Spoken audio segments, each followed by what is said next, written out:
Hello viewers, let us discuss the topic Global Governance, Prospects and Challenges. The debate on global governance has become very popular in the last few decades. In fact, most of the challenges and problems faced by the contemporary world have a supranational dimension. None of the challenges, say for example climate change, environmental issues, terrorism, drug trafficking, can be handled by national governments alone. None of them have a unilateral solution also. And hence, there has been a buzz among international decision makers of the need for a global governance system which will try to tackle common issues and challenges. In fact, the intensification of the globalization processes have gradually changed the global order, bringing in political, social, economic, international concerns at the supranational level. In fact, if you look around the world, the proliferation of networked global markets, revolution in global communications, technology, the end of the Cold War has increased involvement of the global community in almost all issues and concerns. Increased interconnectedness among nations has advanced the exchange of knowledge by bringing peoples, cultures, communities, and states closer in an era in which the issue calls for an international collaboration. So the call of the time is to go in for international cooperation and collaboration, moving beyond national boundaries and assuming and ensuring that challenges can be settled on a global forum. The scope of modern issues today have become so global that it is beyond the capacity of national governments to try to find out a solution to these issues. The former United Nations Secretary General Kofi Annan once said that no state, however powerful, can protect itself on its own, and that the threats we face are interconnected. As a result, we witness broad strands of cooperative and competitive interdependency among sovereign nations, transnational corporations, non-governmental organizations, and civil society networks. So the world has moved beyond national boundaries to call for a search for multi-state actors to provide for global solutions to global problems. Now, how did this concept of global governance emerge, and what was the starting point of global governance? In the year 1987, the report Our Common Future, prepared by the World Commission on Environment and Development, was formulated. It was indicative of the need for global implementation of globally accepted strategies of operation in the sphere of environment and development. Thereafter, the publication of the very important work, Governance Without Government, Order and Change in World Politics in 1992 by notable authors James Rosenau and Zempel, brought about a major change for beginning a whole new theoretical discussion on the issue of world governance or global governance. Now, the issue now moved on from government to governance. They brought about this notion of governance, which was far more adequate in explaining and finding solutions to issues and challenges faced by nation states. Now, Rosenau and Zempel differentiated between government and governance. Government for them was legislation and the state's monopoly on the use of violence. Governance was the process of governing. Governance involved multitudinal actors, not just the state, but also the market, the transnational corporations, and also the civil society.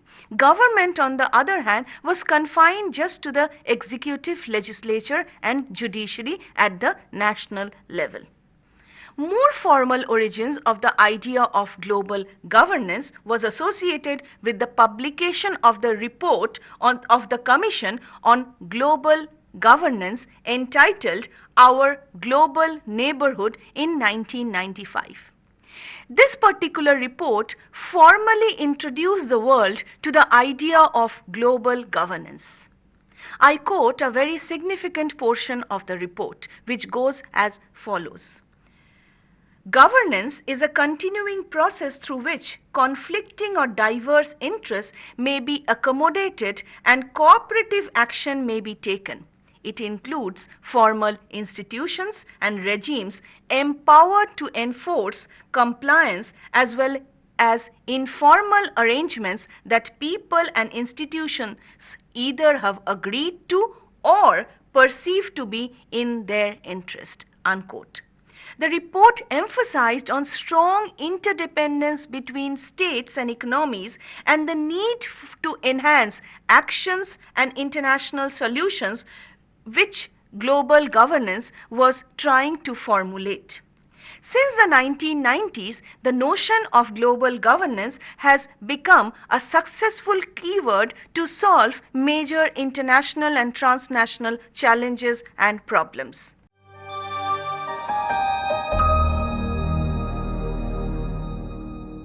Let us now try to understand what does the term indicate, what is global governance, and how does states with their sovereign powers come into global governance? Or are states not at all involved in this process of global governance? Classical approach to governance is reduced to the question of power. Who is in power? What are the institutions of power? And how power is used within a particular jurisdiction? How is potential power abuse verified? How is the autonomy and freedom of an individual protected through the use of power? In classical interpretation of power, the state is the source and the regulator of power. The state is the only legislative and legitimate political authority to use power. However, in the context of global, then how is power used? Because whenever we are using the concept of governance, power has to be intertwined within it.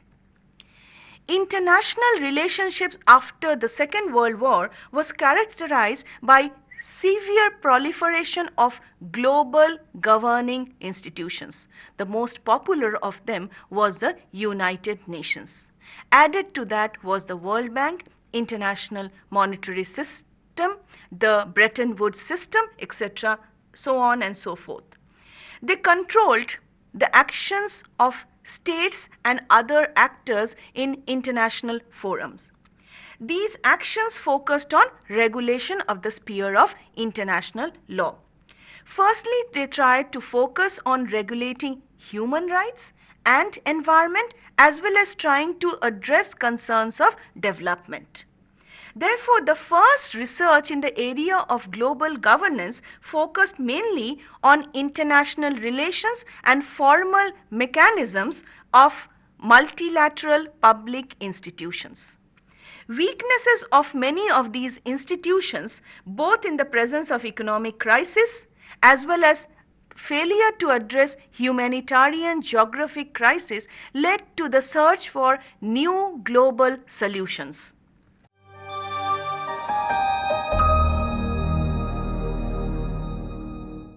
Now, let us try to come to the next important question. What are the major reasons leading to the rise of the popularity of global governance? Firstly, the traditional way of shaping relationships in the global space has changed. One of the major reasons behind the rise of global governance is the decline of the Bretton Woods system that was stabilizing international financial market, and as a consequence, the end of the Cold War for many years had been quasi-balancing international relations between the West and the East. So we need not forget the fact that the Cold War, as well as international financial institutions were playing a major role in trying to resolve and solve major economic problems in the developing countries of the world. However, we need to understand that in the last decade of the 20th century, the wave of neoliberalism and globalization brought about manifold changes in the new world order, both in terms of developing countries and advanced industrialized countries. Thereafter, another major landmark in the development of global governance was the Washington Consensus, which focused on privatization, liberalization, and deregulation, which has become the foundation for reforms in many of the post-socialist economies, but also in Latin, Asian, and Afro-Asian countries. Globalization processes supported by neoliberal fundamentalism weakened traditional methods of ruling and managing, and as a result, the powers and sovereignty of the national governments declined. And therefore, with the decline in the power of the national governments, there came upon a great need to solve these national problems at a global level. So, human rights abuses or environmental problems are no longer just national concerns, but they have become global problems to be solved in the global arena. Regional institutions such as the European Union, as well as institutions such as the World Trade Organization, have been playing a major role in the development of global governance mechanisms. Now, the global governance architecture broadly incorporates the institutional mechanisms in areas such as international security, trade, protection of the environment, finance, human rights, etc. The global governance architecture includes a plethora of organizations ranging from the United Nations to the European Union to the World Trade Organizations, not to forget the role of the international civil society organizations and networks.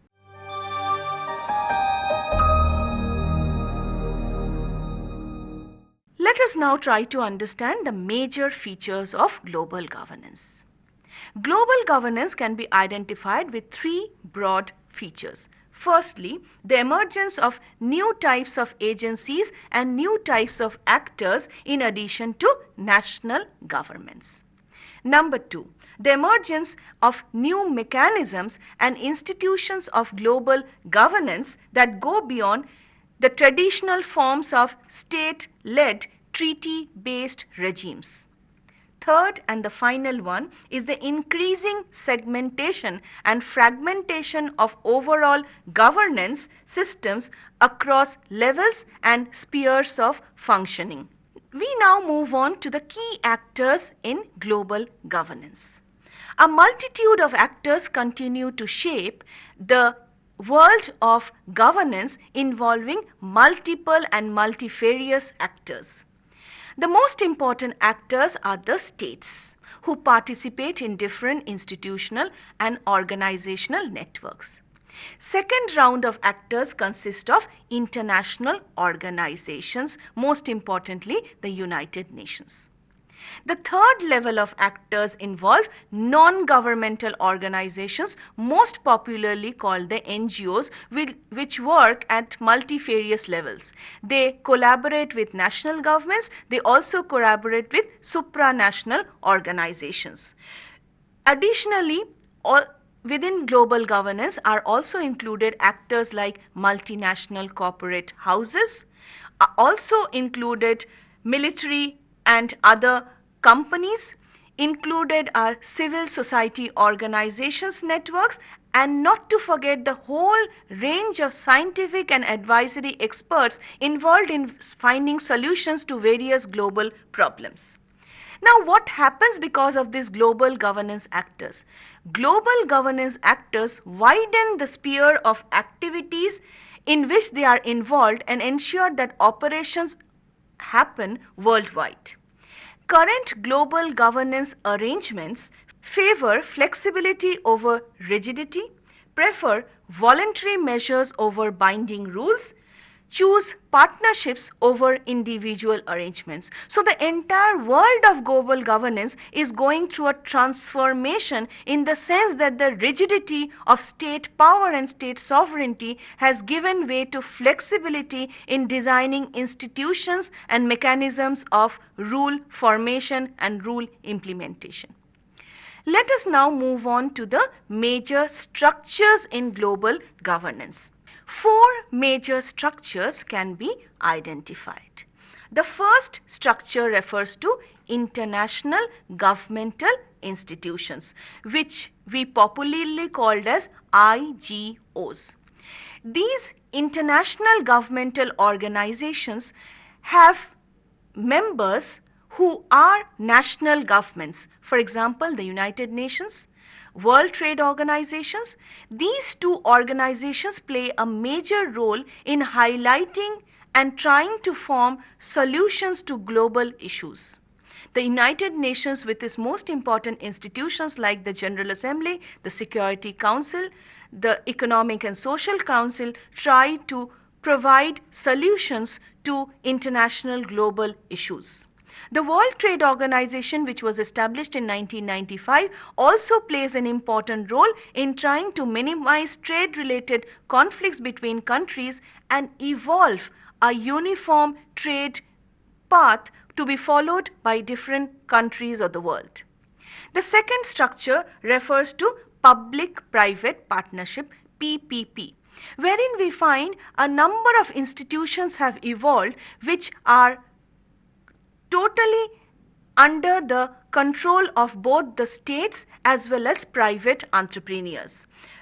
We can take the example of the PPP model being worked by the Global Fund to fight AIDS, tuberculosis and malaria, which was jointly established in 2001 by states, international organizations, non-governmental organizations and the private sector.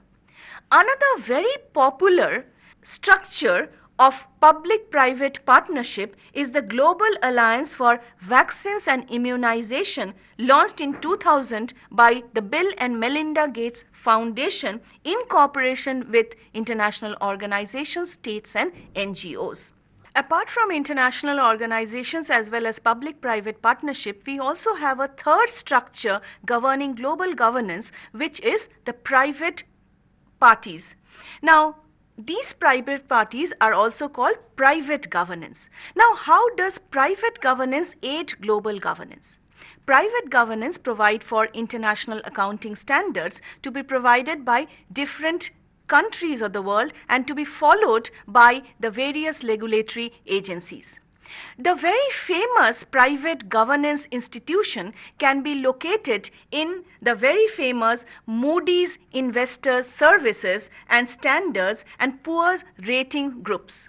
What is very interesting to note is that these uniform global structures bring about a certain level of uniformity in terms of establishing accounting standards. The fourth structure in global governance comprises the non-governmental organizations, or NGOs as they are popularly called. Now, these NGOs carry out various forms of networking with the help of international institutions, funding agencies as well as national governments in order to bring about or try to focus on ameliorating and addressing certain challenges faced by national governments. These NGOs focus most on addressing areas of human rights violations, narcotics and drug trafficking, and refugee rehabilitation, and so on and so forth.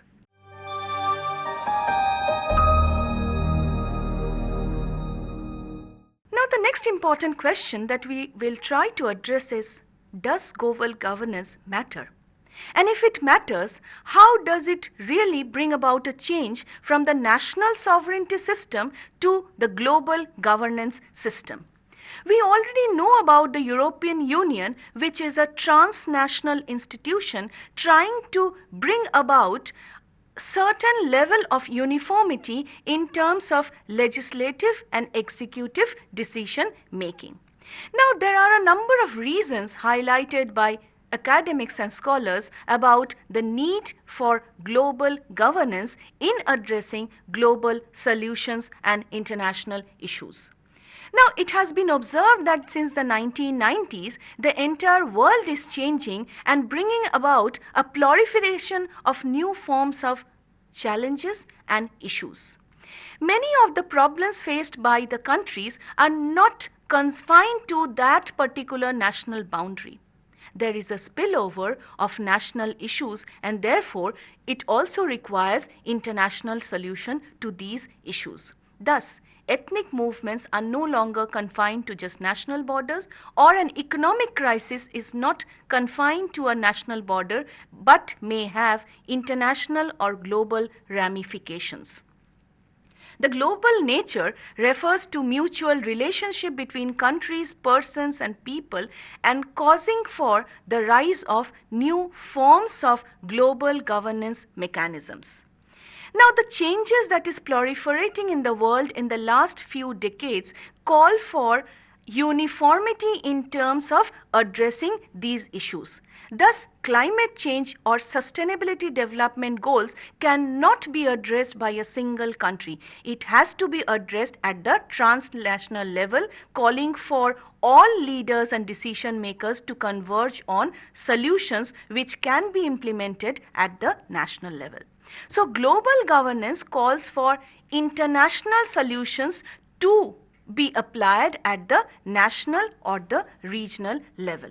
Another important factor that calls for global governance is the demographic changes.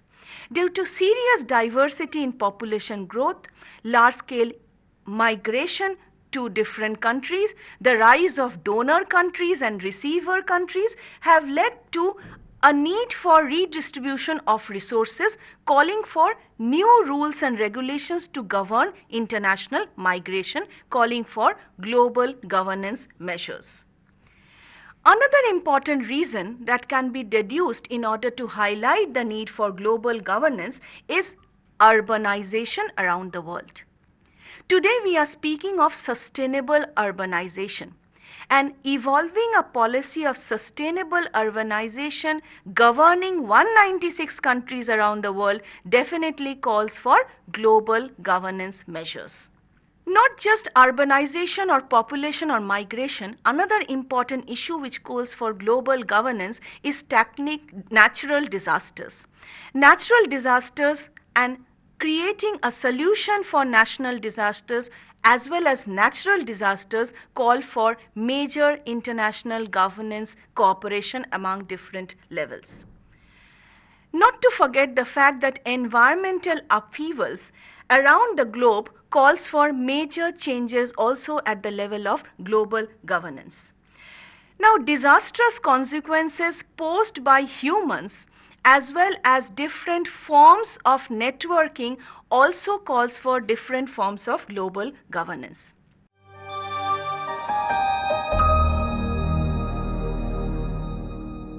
Let us now move on to the last part of our discussion. What are the challenges to global governance? One of the most important challenges to global governance is the endemic nature of problems which affects the entire global community. Fragmentation that affects both legal and institutional global governance architecture is considered to be highly associated with this endemic problem. Another important challenge which is faced by global governance mechanism is the erosion of national authority. With the erosion of national authority comes in the question of crisis of legitimacy.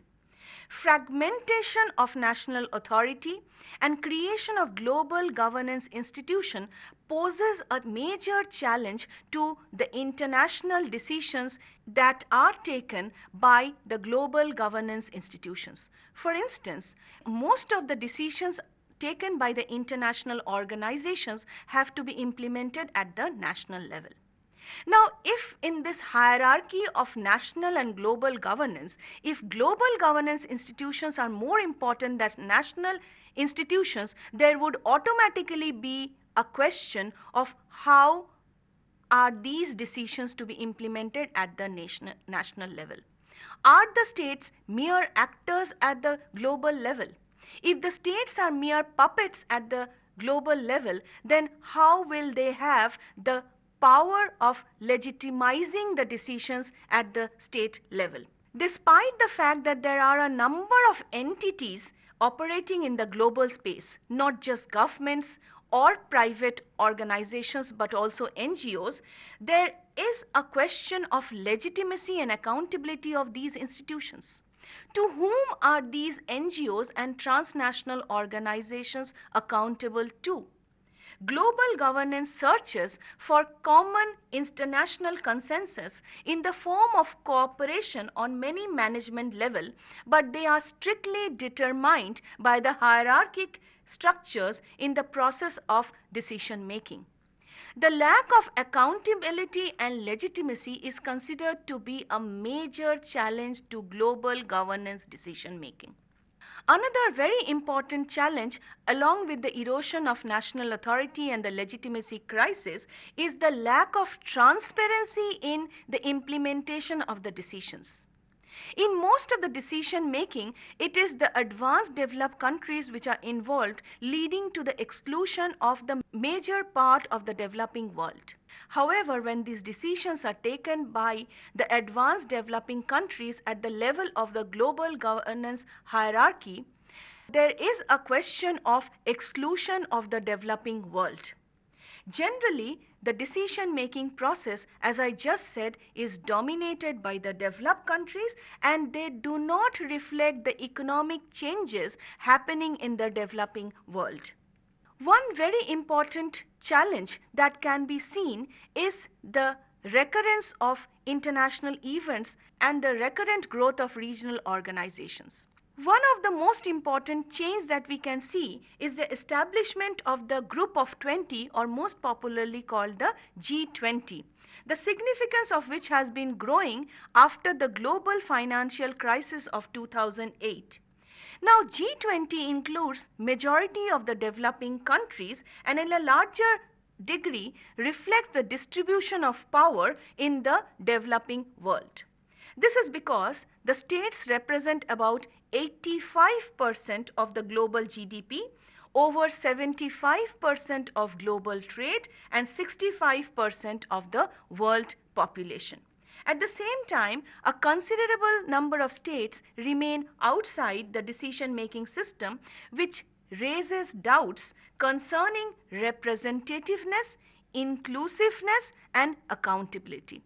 Are the global governance institutions representative of all the states? Do they really reflect a sense of inclusivity of both advanced and developing nations?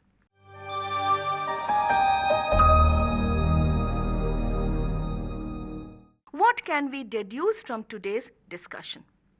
Global governance, as of today, is not still a coherent concept.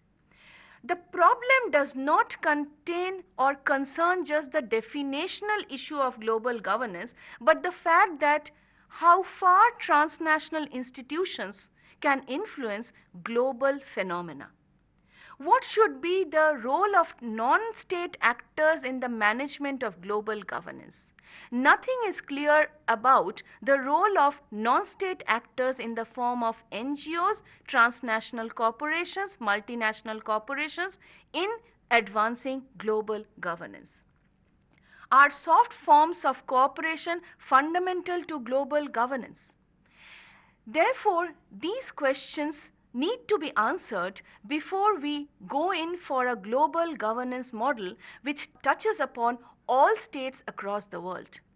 The concept of global governance is highly diverse, complex, and needs multifarious hierarchical levels of understanding.